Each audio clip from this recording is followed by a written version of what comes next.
What's up, guys, and welcome back to my channel. Khamzat reveals sad news regarding his health, and it has left many fans concerned about his return timeline. After Khamzat's dominant performance against Du Plessis back in August, he made it clear in his post-fight interview that he wanted a quick turnaround. He talked confidently about staying active, keeping the momentum going, and getting right back into the cage as soon as possible. But since that night, things haven't gone the way he expected, and instead of fight announcements or training updates, all we've heard about is delay after delay. During a recent interview with Adam Zubaray, it was revealed that Khamzat will be out until after Ramadan next year, which places his potential return somewhere around the middle of March. According to Khamzat, the reason behind the long delay is that he needs to undergo a small operation on his foot. He explained it calmly, saying, "My return after Ramadan. Right now, I have a small operation on my foot. I'll step away from training for a couple of weeks, heal my wound. So, we'll prepare after Ramadan. Whoever they give me, that's who we'll face." His words were simple, but they made it clear that he wants to heal properly, take the right steps, and return at 100% instead of rushing back into the octagon. As all of this unfolds, the middleweight division continues to shift, with new contenders rising and matchups being discussed almost every week. Seeing how things play out by the time Khamzat is ready to return will be one of the biggest talking points in the sport. On top of that, while discussing his layoff, Khamzat was also asked about a possible altercation in Qatar between Arman and Ilya. He responded with a calm but confident tone, saying he would let the two of them fight it out one-on-one if anything happened, but if anyone else tried to jump in, they would have to deal with him. In his own words, if something happens, they'll fight each other one-on-one. We will beat the ones who will try to jump in. And before we continue, make sure to leave a like on the video and subscribe to help support the channel.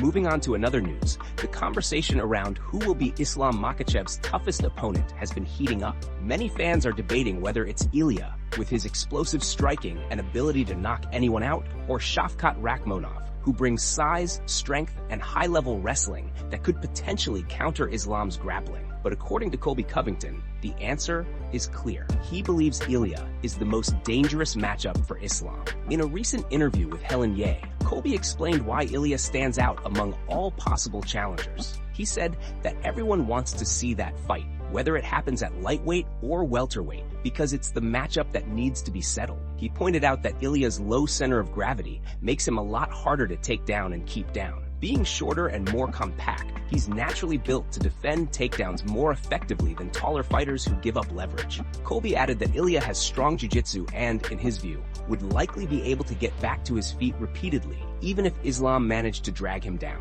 On top of that, Ilya's knockout power is one of the biggest threats in the entire UFC. Colby described him as one of the hardest punchers the sport has seen, which is why he believes Ilya has the tools to hurt Islam in ways other contenders cannot. He said he'd love to see Ilya get his hands on Islam and knock him out, emphasizing that the fight would be explosive from the very start. While Shavkat is still considered a massive challenge because of his size and unbeaten record, Colby's take adds even more fuel to the growing debate. Many fans now feel that Ilya's style, power, and build might make him the most dangerous opponent Islam has ever faced. Moving on to another news, Anderson Silva versus Tyron Woodley has officially been confirmed, and the announcement caught a lot of fans off guard. Earlier this morning, Most Valuable Promotions dropped the news, revealing that the two former UFC champions will meet inside the boxing ring on the undercard of the Jake Paul versus Anthony Joshua Netflix event.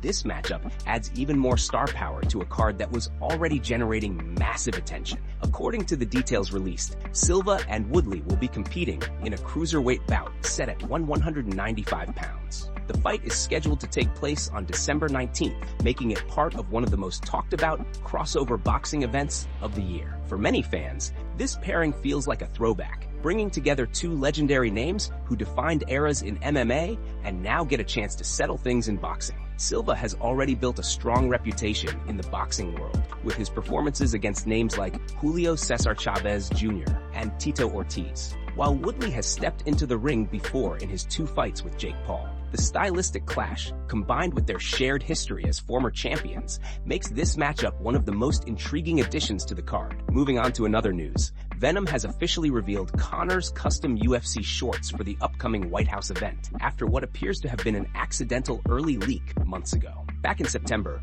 a user on X who goes by Red Wolf MMA came across what looked like unreleased Conor shorts while browsing the Venom store in Germany. According to him, the leak happened only there, and when he tweeted about it, nobody really believed it, so the story faded away without gaining traction. Now those same shorts have resurfaced, but this time, the reveal is completely official. The UFC's Venom store showcased Conor's custom-designed shorts for the White House fight, confirming that the earlier sighting was real all along. The shorts instantly grabbed attention, featuring a design centered around $1 bills worked into the fabric, giving them that flashy, unmistakably Conor style. Alongside the money print pattern, the shorts also display the Irish flag, tying together Conor's trademark themes of wealth, personality, and national pride. Fans had been speculating for months about whether Conor would receive special gear for the White House card, especially with the UFC putting a massive promotional push behind the event. Now that the official reveal is out, the excitement is ramping up even more,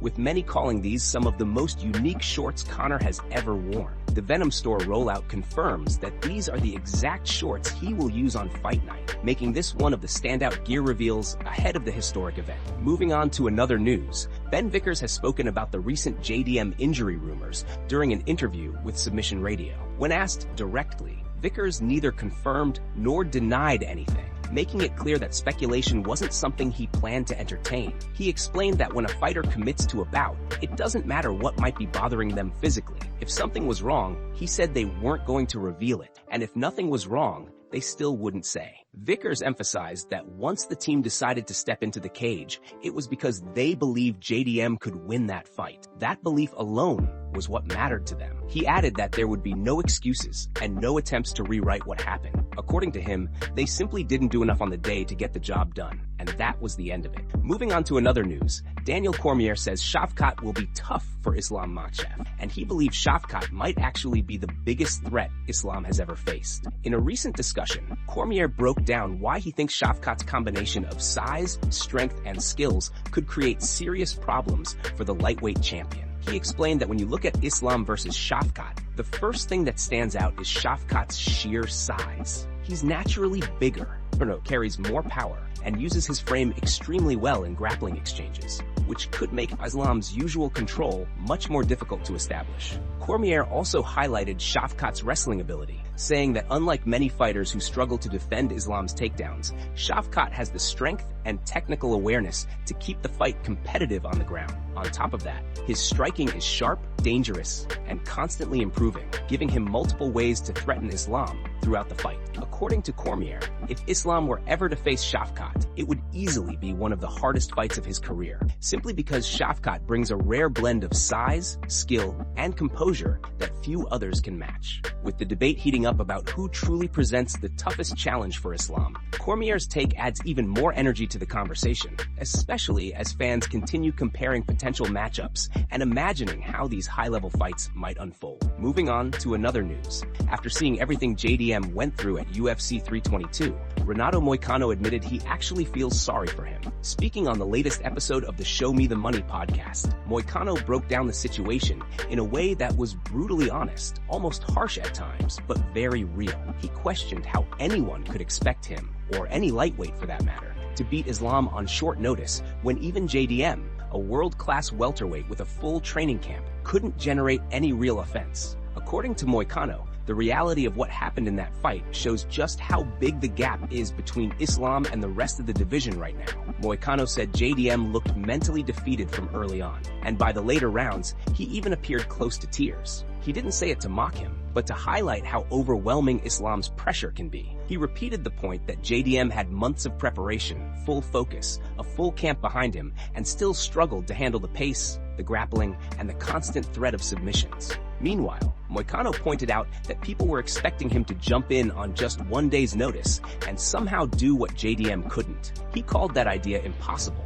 not out of fear, but out of pure logic. He explained that if you give Islam any space at all, he will find a submission. The best thing someone can do is survive the round, but that becomes a problem when the exhaustion sets in. By the first round, you're working hard just to stay safe. By the second, your arms and legs feel heavy. By the third, you're falling behind. And by the fifth, as Moicano said, he was crying. In his view, the frustration wasn't about pain, It was about realizing there was nothing he could do to stop what was happening. Moicano added that this is exactly what shows how good Islam really is, and how strong the system around him is, especially with Khabib and the team guiding him. He called it crazy, saying the dominance speaks for itself. In his words, double champ, brother, emphasizing just how far ahead Islam seems compared to everyone else right now. Moving on to another news. Paddy Pimblett and Ilya ran into each other at UFC Qatar. Recently, it was reported that several fighters, including Arman, Ilya, and Paddy, were all staying at the same hotel during fight week. Just a couple of days ago,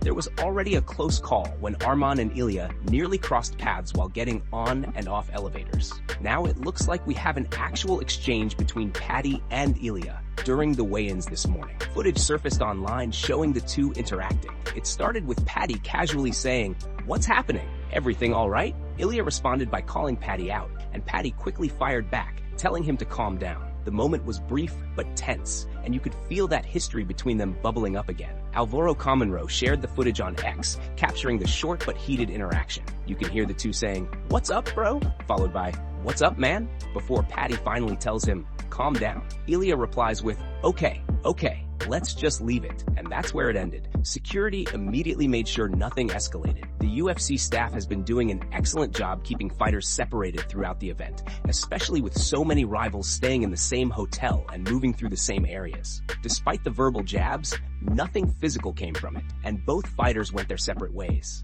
The tension is clearly still there, but for now, it stayed under control. Moving on to another news, Jon Jones reveals why he picked Alex Pereira over Tom Aspinall. On a recent podcast with Jeff Wu, Jon explained that he turned down a massive $30 million offer to fight Tom, and he finally opened up on the real reason why. According to Jon, he's not like every other fighter who simply takes whatever highest-paying fight comes next. If that were the case, he said he would have already fought Tom without hesitation. Instead, Jon made it clear that his goals are different now, and money is no longer the main motivation driving his decisions. Jon stated that he wants to compete on the UFC White House card. That's it. The opponent, in his words, doesn't necessarily matter, but he did explain that choosing Alex makes more sense for him. He has more footage to study, more material to prepare for, and Alex is a global star with what Jon described as an undeniable it factor. Jon pointed out that in Brazil, Pereira is treated like an absolute idol,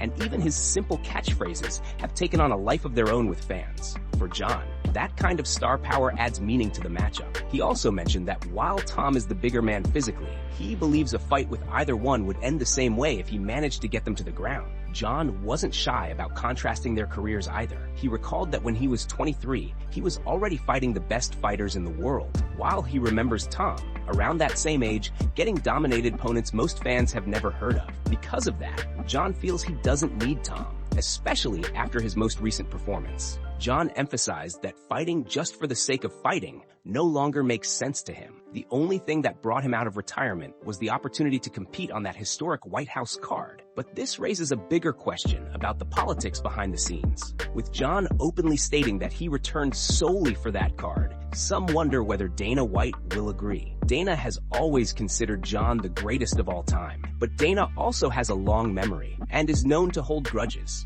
We've seen it before. Jon backing out of the fight with Tom after agreeing to it could easily rub Dana the wrong way. Just look at the situation with Francis Ngannou, who Dana still criticizes for things that happened more than 5 years ago. So it makes people question whether Dana will allow Jon to stay on the card or if he'll decide to make an example out of him. After all, that White House card is stacked with possibilities, and everyone wants a spot on it. Moving on to another news. Jon Jones says in the same interview that he believes Tom Aspinall faked his eye injury against Cyril Gane. Jon explained that, in his view, Tom didn't even grab the correct eye, the one that was actually poked under the eyelid, and Jon suggested that Tom was simply looking for a quick way out of the fight. Jon went on to break down exactly what he saw and why it raised red flags for him. He said he remembered watching the Curtis Blaydes fight, where it looked to him like Blaydes showed up ready to beat Tom that night. Tom threw a kick and then, almost magically, got hurt. John admitted that blowing out your knee is blowing out your knee, but he also said that he expects a fighter to at least try to stand back up or attempt to limp around before giving up. Instead, Tom was immediately out of the fight with no attempt to continue, and John said moments like that are things he pays attention to. Then he shifted to the Cyril Gain boot. John noted that when Tom got poked in the eye, he didn't behave like most fighters do. Usually, fighters start blinking hard, rubbing the eye, trying to get the doctor to inspect it. But according to John, the doctor initially looked at Tom and said he seemed fine. Tom responded by insisting, "No, I can't fight. I can't see." John said the issue wasn't that Tom couldn't see. He believes Tom didn't want to see. John pointed out that the eye Tom was covering looked like the one that wasn't even poked. One poke went under the eyelid on one side, while the other was just a graze on top of the eyelid. John said Tom ended up grabbing the eye that wasn't actually compromised, which made John think Tom didn't even know which eye was supposed to be injured. He just knew he was fouled, and in John's opinion, that gave Tom an easy way out. John concluded by saying that this whole situation showed him something deeper behind what he called the Tom Aspinall character, suggesting that what fans see on the surface might not fully match what's really going on.